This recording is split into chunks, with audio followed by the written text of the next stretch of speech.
जिसमें संभल में स्थित शाही जामा मस्जिद को सर्वे के लिए कहा जाता है कि इसमें हम सर्वे करना चाहते हैं। अध्यक्ष जी, सर्वे की रिपोर्ट उस दिन दी गई, सर्वे उस दिन किया गया। अदालत ने उसी दिन ही सर्वे तय कर दिया और उसी दिन ही 2 घंटे के अंदर पूरी प्रक्रिया कर सारों को संभल भेज दिया। संभल में जब इसकी सूचना हुई तो संभल की जामा मस्जिद की जो कमेटी थी, संभल में जो मौलानाओं की और जामा मस्जिद के सब कमेटी के लोग ने उस जो कमेटी आई थी सर्वे करने के लिए उसको सहयोग किया, पूरी तरह से सहयोग किया और आसानी से सब कुछ समाप्त हो गया। और समाप्ति होने के बाद जैसे ही वो चले, उन्होंने जय श्री राम के नारे लगाने लगे, जिससे समाजवादी पार्टी नहीं पूरा संभल इसके ऊपर आक्रोशित हो गया, मगर फिर भी शांत रहे तो चले गए। एक दिन फिर 23 तारीख को के लिए फिर बहस के लिए कहा गया कि एक मरतबा हमें सर्वे करना है। 23 तारीख को ये कहा गया कि रात को हमारे संभल के उन अधिकारियों ने कि कल सुबह 24 तारीख को 7 बजे फिर दोबारा सर्वे होगा। मान्यवर जामा मस्जिद कमेटी और शहर के मौजूद लोगों ने उनसे ये कहा कि 24 तारीख की क्या जरूरत है। 24 ये आदेश जो हुआ है वो 29 तारीख तक अपनी सर्वे रिपोर्ट जमा करने का हुआ है, तो इतनी जल्दी क्या है। मगर नहीं माना गया। लखनऊ से आदेश हो गया कि नहीं, 24 को ही कराना है। 24 को क्यों कराना है? क्योंकि 23 के अंदर रिजल्ट आया। 23 के अंदर रिजल्ट आया कुंदर की विधानसभा का। वहां का रिजल्ट जो आया था उसमें सारे के सारे वहां के जो मुस्लिम वोटर्स थे उन सबके वोट डाल दिए गए, जबरदस्ती जितवा दिया गया वहां के। इसके ऊपर कोई विरोध ना हो, कोई आक्रोश ना हो, इस वजह से उन्होंने कहा कि इसको बदला जाए, इस प्रकरण को, और इसको इस तरह से तरमीम कर दिया जाए। सर्वे रिपोर्ट आ गई, बैठ गए। लोगों ने फिर दोबारा नारे लगाने लगे जय श्री राम के। भीड़ इकट्ठा हो गई। भीड़ इकट्ठा होने के बाद पुलिस ने फायरिंग शुरू की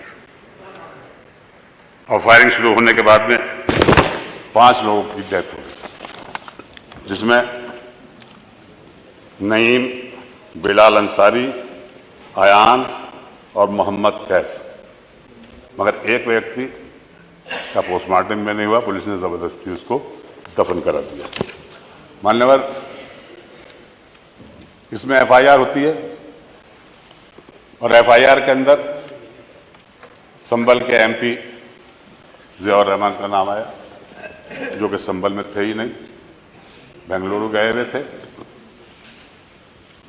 मैं भी वहां नहीं था, मेरे बेटे का नाम आ गया, वो भी वहां नहीं था। गर्ल्स के 27 लोगों के नाम उसके अंदर आए और उसके बाद से पुलिस ने पड़तालना शुरू कर दी। घरों के अंदर घुस के इतनी बुरी तरीके से मारा उन लोगों को। वो नामजद भी नहीं थे, मगर नामजद किया गया बाद में उनको। इस तरह का आयाम हो गया और शहर के अंदर अफरा तफरी मच गई। ये सब चीज़ें इस वजह से हुई कि संभल के अंदर जो अधिकारी हैं वो बिल्कुल नए हैं। उन्हें पहली मरतबा पोस्टिंग मिली है, उनको कोई तजर्बा नहीं था और ये घटना यहीं से कंट्रोल करती होती रही, लखनऊ से मुख्यालय से। अध्यक्ष जी, मुझे ये कहने में बता दें आपको और भी, संभल को एक बड़ी उससे देखा जाता है आदमियों से। एक घटना 1976 में हुई थी। 1976 में उसी जामा मस्जिद, शाही जामा मस्जिद के इमाम को जिंदा जला दिया था मस्जिद के अंदर सुबह 3 बजे। पता नहीं कि वो संभल की जामा मस्जिद के ऊपर क्यों इतनी नजरें लोगों की लगी हुई है, जबकि हिंदुस्तान के पार्लियामेंट ने ये कह दिया कि 1991 के बाद में कोई भी सर्वे नहीं होगा, कुछ नहीं होगा। मगर उसके बाद भी भारतीय जनता पार्टी राजनीतिक फायदा उठाने के लिए ये काम करती रही, और इसका नतीजा है कि ये वाल हो रहे हैं। वहीं संभल में नहीं, सभी जगह होने लगे। संभल का मुख्यालय बनाना था, मुझे माननीय मुख्यमंत्री जी ने अपने कार्यालय में बुलाया था, मुझसे पूछा था कि संभल का मुख्यालय कहाँ बने, तो मैंने आपसे कहा था कि ये संभल के अंदर रखिए। आज भी संभल से वो 32-33 किलोमीटर दूर है। संभल में होता तो ये बातें नहीं होती, प्रशासन वहाँ होता, पूरा पूरा होता, हमला होता और ये बात हो जाती। और अब भी मुख्यमंत्री जी अगर अपने पर पुनः विचार कर लें तो। मान्यवर, एक झगड़ा होता है संभल में, एक बार फिर होता है। उस झगड़े के अंदर भी 9 लोग 10 लोग मारे जाते हैं। उस 9-10 लोग में 2-3 मुसलमान, बाकी गैर मुस्लिम लोग थे।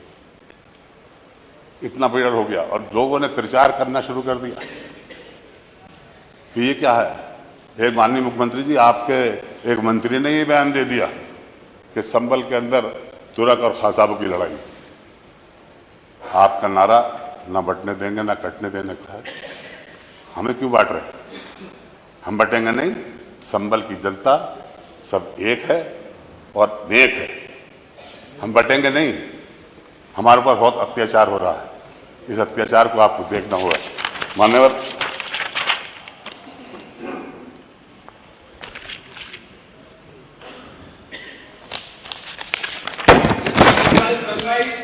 आप बैठे नहीं, आप बैठे ना, यू आर नॉट, नहीं आप जब जवाब दो देंगे नहीं, आप नहीं, आपका नहीं, जब आपको अवसर देंगे, आपको अवसर नहीं, मैंने खुद रोक लिया।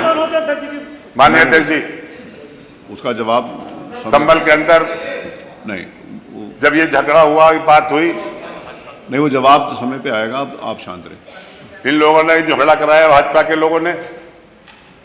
यह घटना घटी, 5 लोग मर गए। समाजवादी पार्टी के राष्ट्रीय अध्यक्ष आदरणीय अखिलेश यादव जी ने एक कमेटी का गठन किया, जिसमें हमारी विधानसभा के नेता प्रतिपक्ष की उसको हेड बनाया गया।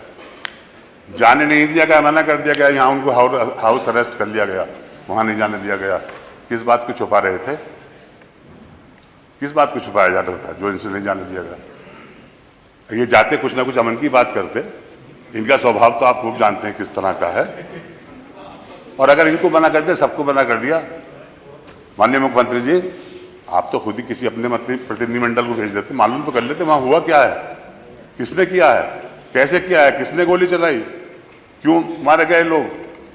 इस तरफ को न देखकर ये हुआ। मैं आज फिर आपसे ये कहता हूँ, आज भी आप ऐलान करिए इस विधानसभा के अंदर, और यहाँ की कमेटी बनाइए, विधानसभा के सदस्यों की 10 कमेटी के बनाइए, 7 अपने तरफ के रखिए, 3 हमारे रखिए, दूध का दूध पानी का पानी हो जाएगा।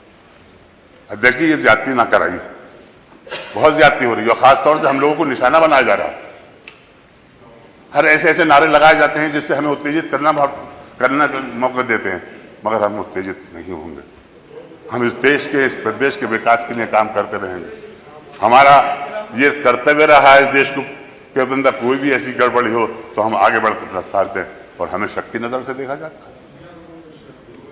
हमें शक की नजर से क्यों देखते हैं?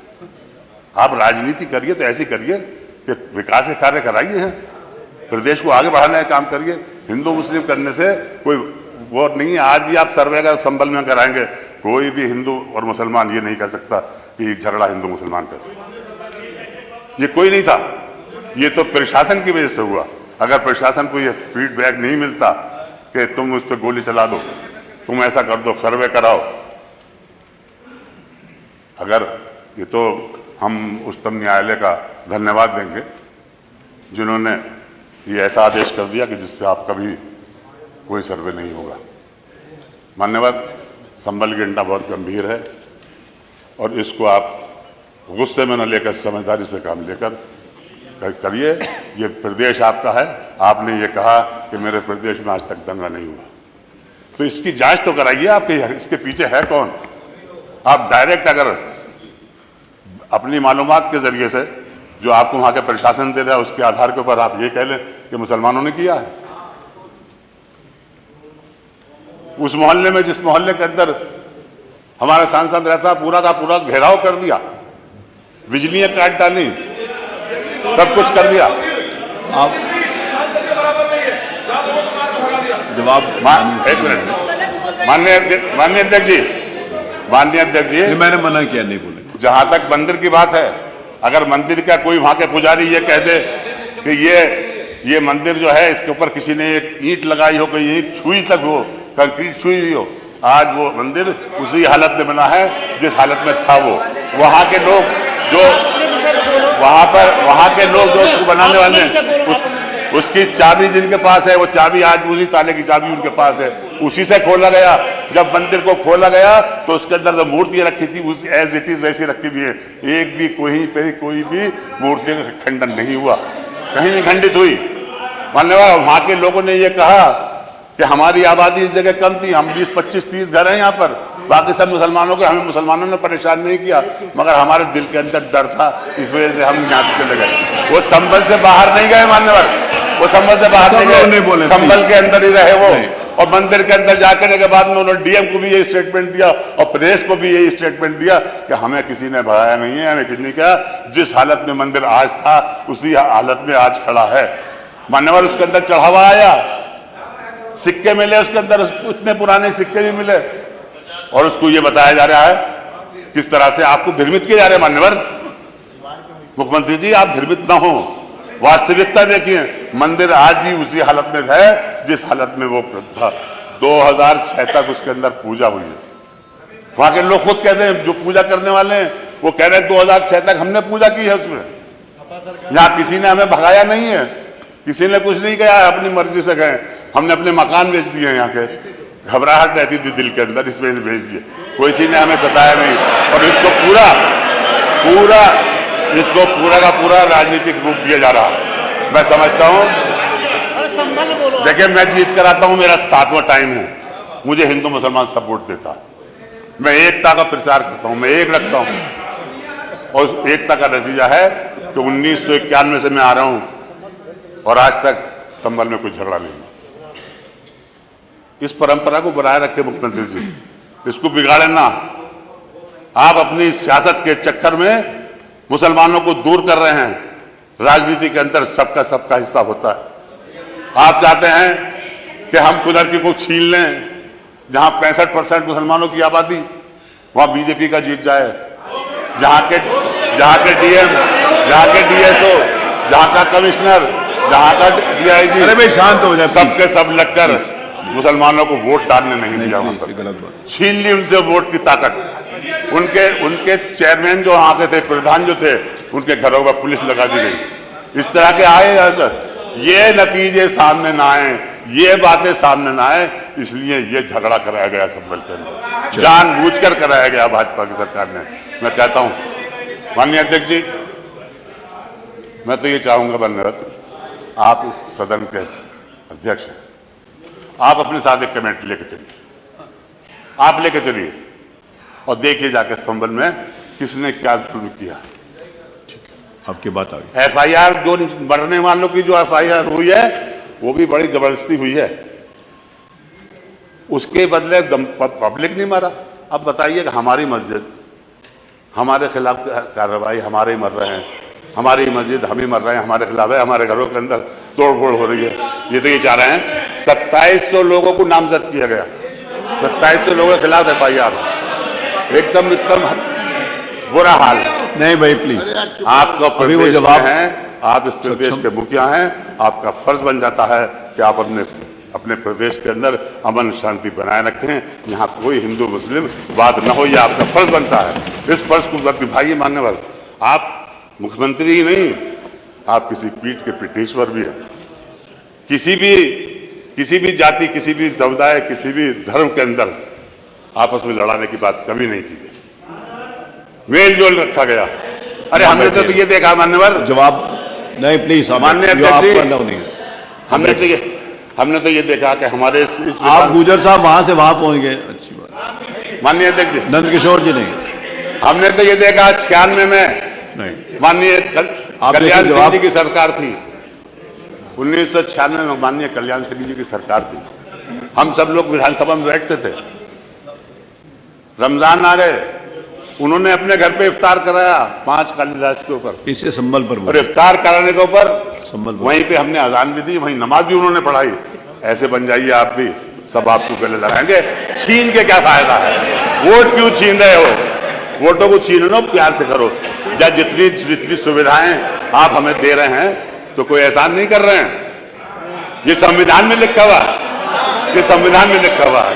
संविधान के अनुसार चलेंगे तो हम आपका सहयोग करें, मगर आप संविधान को भूल रहे हैं। इस द्वेष की नहीं, आप नहीं अलाउड कि आपको अच्छी बात नहीं है। प्लीज बैठिए, प्लीज। आप जो हैं नहीं, मंत्री नहीं है, आप किसी पीठ के पेशवर हैं। उस फर्ज को भी अंजाम दीजिए।